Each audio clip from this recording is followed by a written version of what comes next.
Bismillahirrahmanirrahim.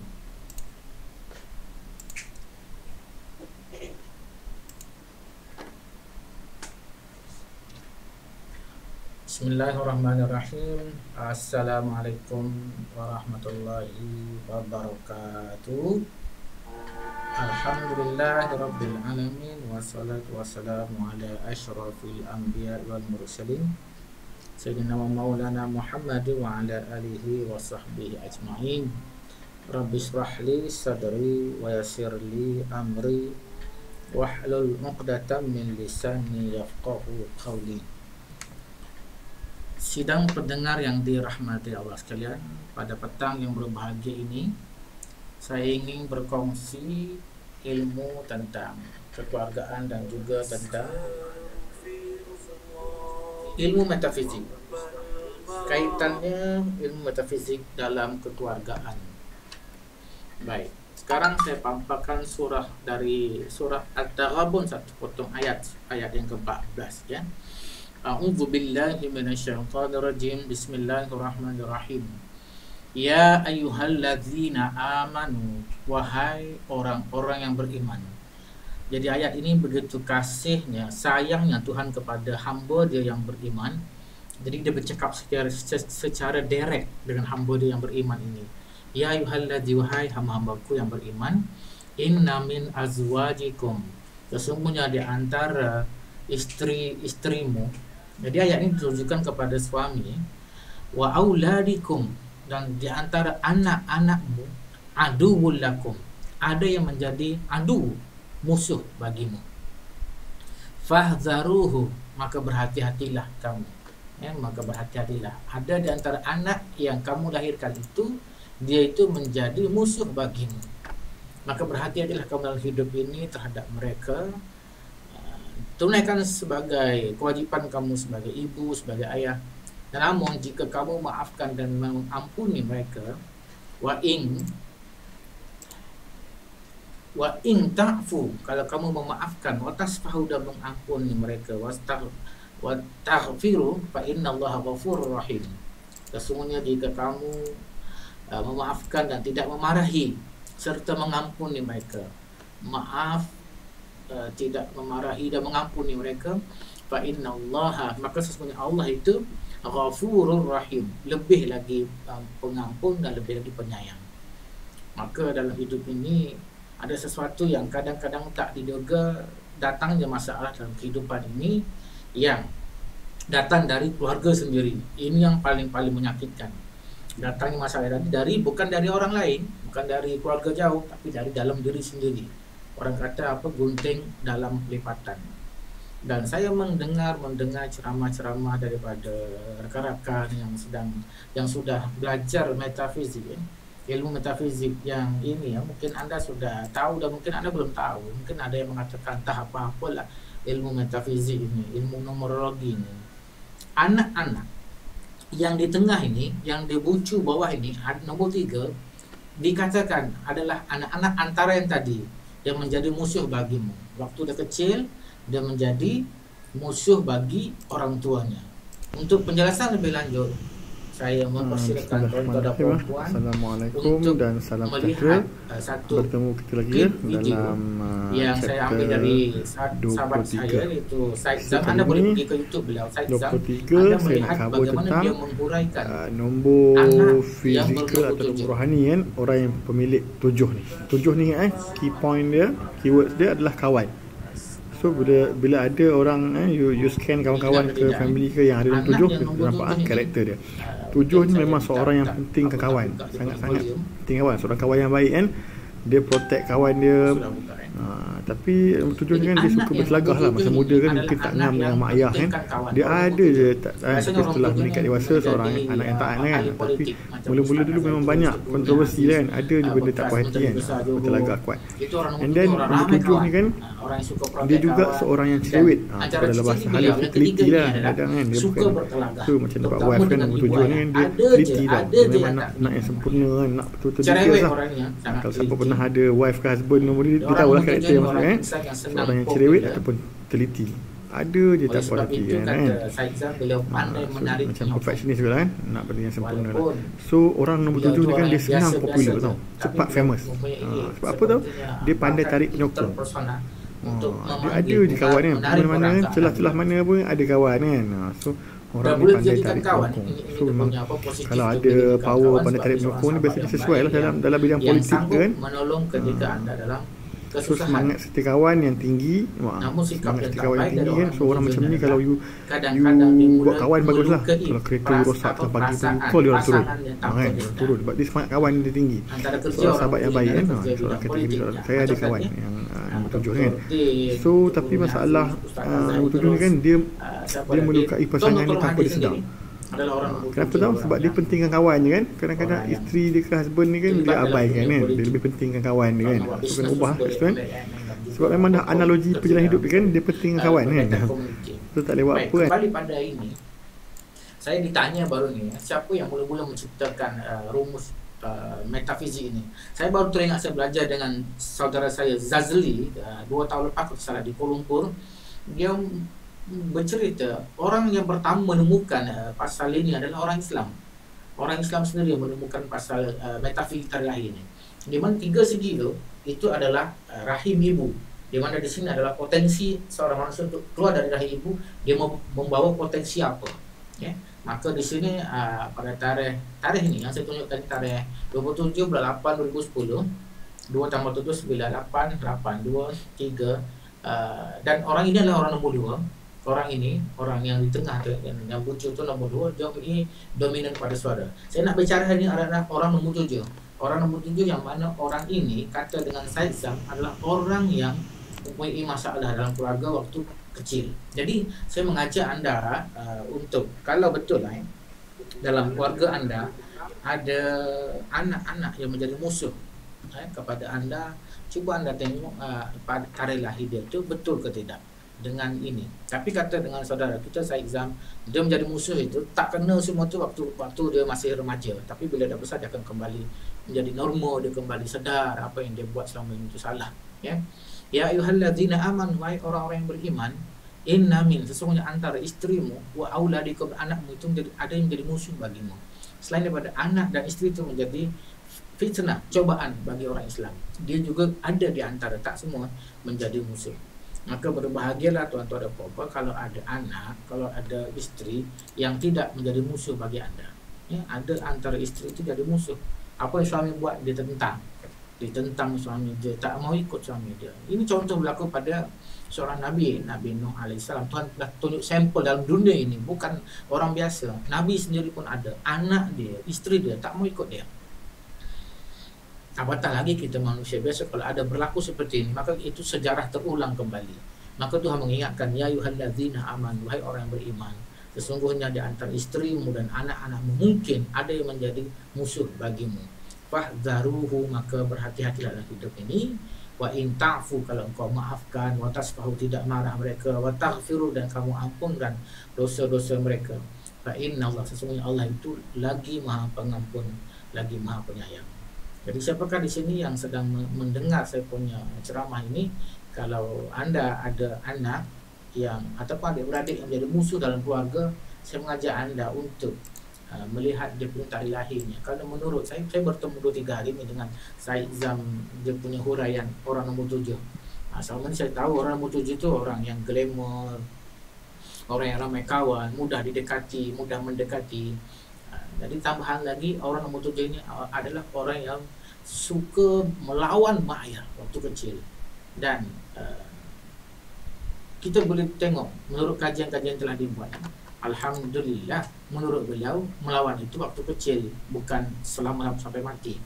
Jadi di sini nombor 7. Cara kiranya begini, 2 tambah 7 9. Ini kalau tarikh lahir 27 ya. 8 tambah 0, ini kan 08 ini. 8 ni 8. 2 tambah 0 2, 1 tambah 0 1. 2 tambah 1 jadi 3. Dia turun ke bawah kita je mudah.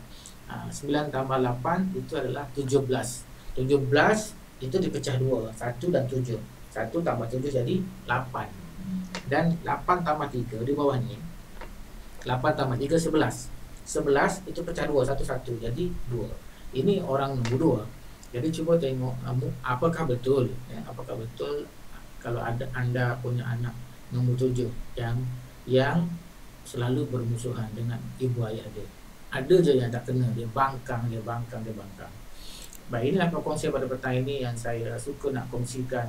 Mungkin ramai rakan-rakan yang tidak menyadari, tidak tahu adanya ayat seperti ini. Baik. Dalam hidup ini, antara tujuan untuk kita berpuasa adalah supaya menjadi hamba Allah yang bertakwa. Ya ayyuhalladzina amanu kutiba alaikumusiyam. Wahai orang-orang yang beriman, diwajibkan ke atas kamu supaya berpuasa.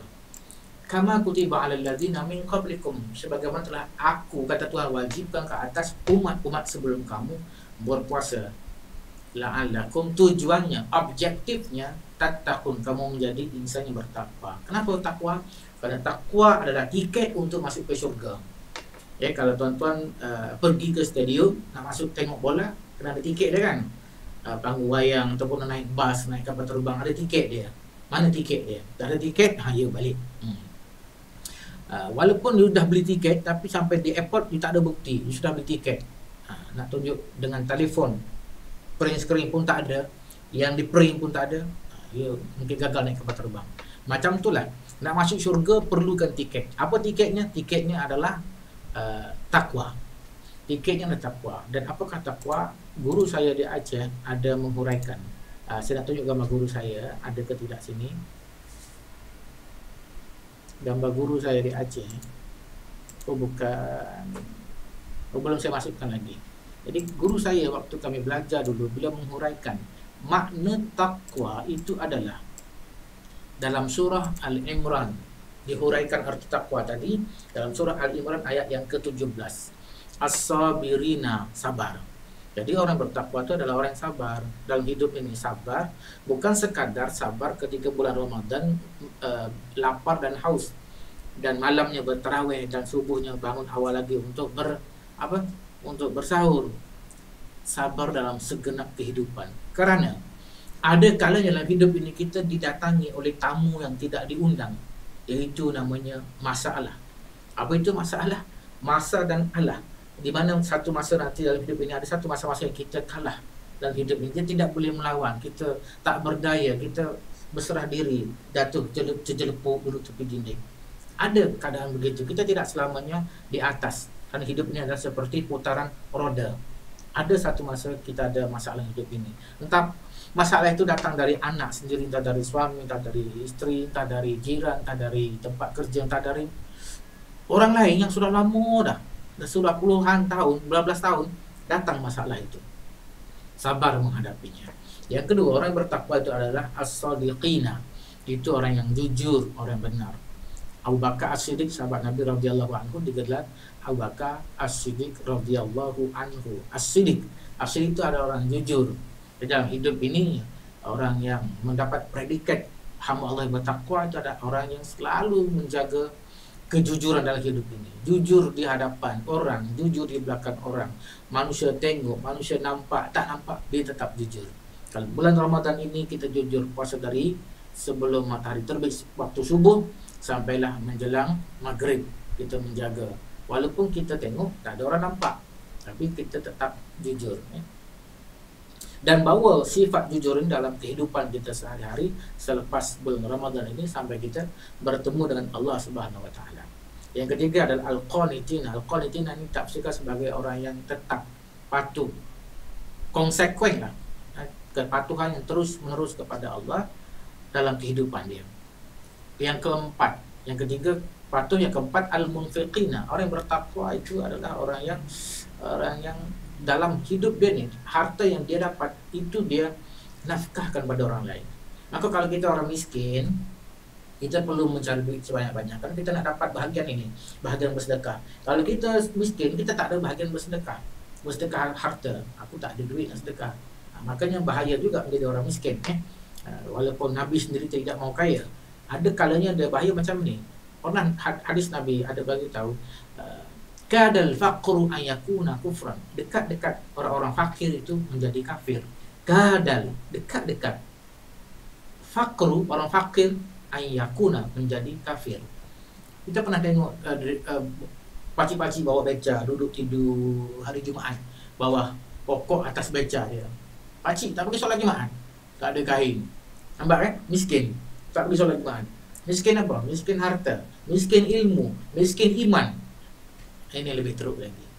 Miskin harta okey lagi, dan orang soleh-soleh itu mereka sendiri tidak mau kaya sebenarnya. Walaupun mereka ada kaya, mereka habiskan. Mereka tidak mau tinggal dunia ini dalam keadaan kekayaan. Mereka habiskan. Munfiqina, mereka sedekahkan lisailin wal mahrum, untuk dua golongan ini. Carilah orangnya, itu orang yang meminta-minta dan orang yang tidak meminta-minta. Dan yang kelima, ciri-ciri orang yang bertakwa itu adalah orang yang wal mustaghfirina bil ashar, orang yang bangun sebelum waktu sahur. Sebelum waktu sahur, dia bangun waktu sahur, sebelum bersahur, wal mustaghfirina, minta ampun. Jadi ibu-ibu, Anda bangun awal untuk pergi siapkan makanan di dapur. Tapi kalau Anda ingin menjadi orang yang bertakwa, ambil ini ayat ini, yaitu ketika Anda nak pergi ke dapur, sempatkan dulu solat 2 rakaat dan minta ampun Allah.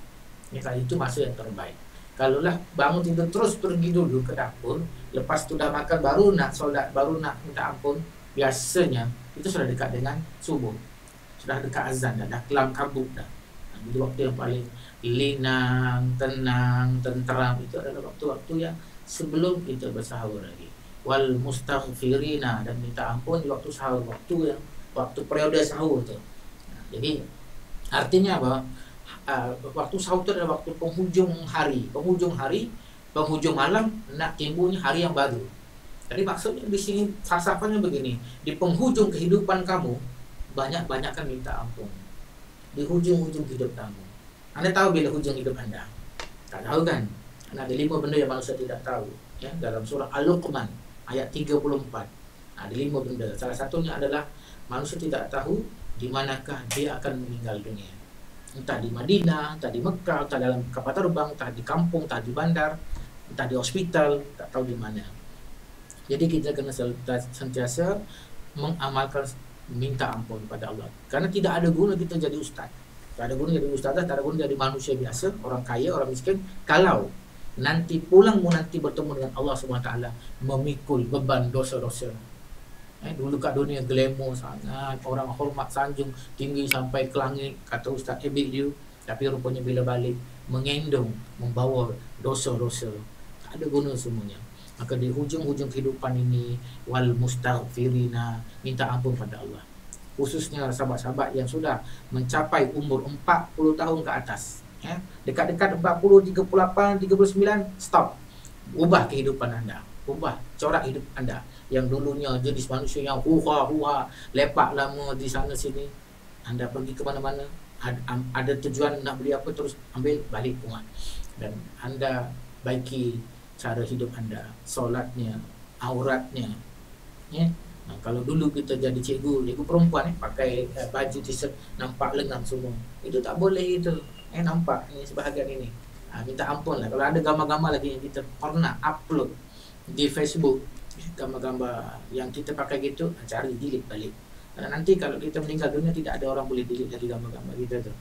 2-3 hari lepas saya mengurus blog-blog lama saya tengok, saya delete, saya banyak buat blog untuk sahabat-sahabat cikgu ni. Saya tanya cikgu tu, nak pakai lagi tak ni? Nak pakai silakan, tak nak pakai saya delete. Saya takut terjadi apa-apa yang kemudian nanti ada orang yang tolong nak uruskan blog itu.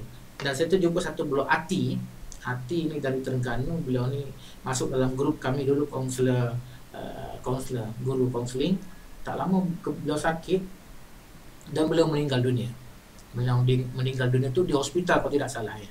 Namun sebelum beliau meninggal dunia itu, beliau sempat minta saya buat satu blog. Beliau ni masih bujang perempuan ni. Beliau ada buat MLM, jual ubat-ubatan apa gitu. Saya tolong buat blog. Dan saya terjumpa blog itu. Ini blog Ati ni. Dan saya rasa tak perlu lagi blog tu ada di dunia ini. Oleh sebab saya yang buat, saya baca banyak sekali hadiah pada beliau dan saya delete blog itu. Ya.